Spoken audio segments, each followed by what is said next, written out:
کفری خاوەن کۆمەڵێک ئاسەواری زۆر زۆر باشە، ئەتوانین بەو ئاسەوارانە کفری لە شارەکانی دیکەی کوردستان جیا بکەینەوە.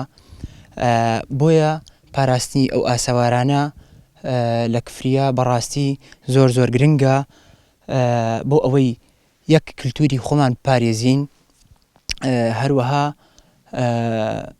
بتوانین خەڵکی گەشتیار بۆ ئەم ناوچانە ڕابکێشین و بتوانن ئەوانیش ئاشنای کللتوری وڵاتەکەمان بکەین یان شارەکەمان بکەین، جگە لەوەش ببێتە هەلیکار وەکو بزنسێک خەڵک سەردانی کفری بکات و بتوانێت لە نزیکەوە ئاساوارانە ببینێ و هەروەها کۆمەڵێک کەس بتوانن وەکو کار هەلیکار بۆ کۆمەڵە گەنج بڕەخسێن و ئەوە بێت. بۆیە ئەو جۆرە کارانە بەڕاستی لە کفریە گرنگن بکرێن و بتوانین هەتاوکو زووە فریا بکەوین و نەهێڵین لە ناو بچن، چونکە بەڕاستی کفری زۆر زۆر شوێنەواری گرنگی لەدەست داوە.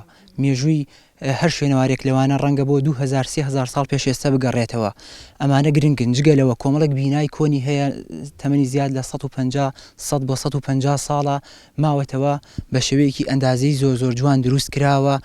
ئەگەر بێت وەکو خۆی نۆژەن بکرێتەوە یان لە ڕوخان بپارێزرێت، بێگومان سوودی هەم بۆ وەکووتمان بۆ بزنس ئەبێت بۆ ئەوی خەڵک بتوانێت کاری تیا بکات و پارەی پێپیان ببێتە هەلی کار، هەروەها ببێتە مایی پاراستنی دابوونەریتی ئێمە و ئێمە بتوانین باو باپیرانمان چیان کردووە لە کۆن و خاوەن چی ثەقافەیە بوون، ڕۆشنبیریەک بوون لە ڕێگەی ئەو کارانەوە بیناسین و بۆمان بێنێتەوە.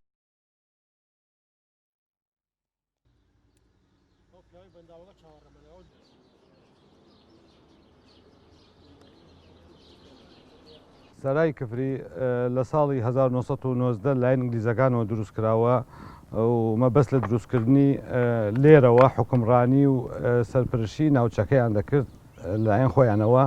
سەرای کفری بەهۆی کەش و هەوا و کۆنی شوێنەکەەوە ئەگەری داڕوخانی بی، ئێمەش لە ڕێگەی چەند شوێنێکۆ هەوڵماندا پرۆژێکی بۆ بکەین بە مەبەستی پاراستنی لە ڕوخاندن.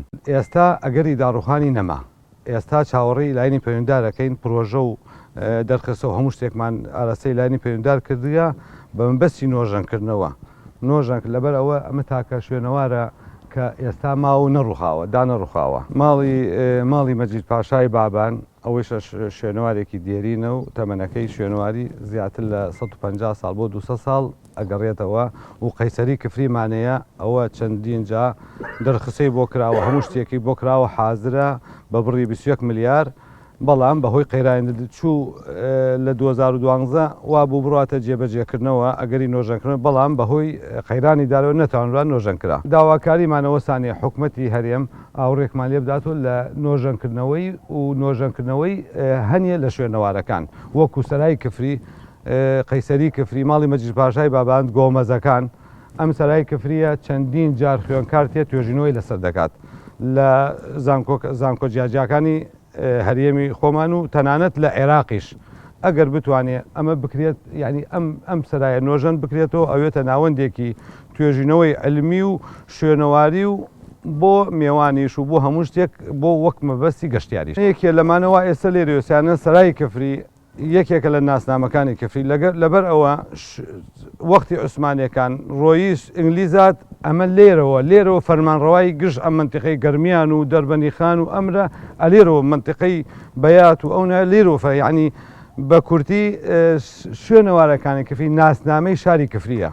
ناسا شوێن وامانەیە عمری ئەگەرێتەوە گۆڕی گۆمەزەی زەردەشتیەکان ئەگەڕێتەوە زیاد لە 4000 ساڵ بۆ 5000 ساڵ گۆمەزەکان زەردەشتیەکان. سەرای کفری ئەوە بۆ سەدەی 19 ئەگەڕێتەوە. ئەمە سەرایە، ئەمە ماڵی مەجید پاشای بابان، ئەمە هەمووی گشتی پێناسەیەکە کە شاری کفری شارێکی دێرین و کۆن زەمانە. ئەگەر بکرێت لە هەموو لایەنەکان داوا لە هەموو لایەنەکانەکەین بکرێت چاوێکی لێ بخشێنەوە و ئێمەش ئامادەین بە هەموو جۆرێ.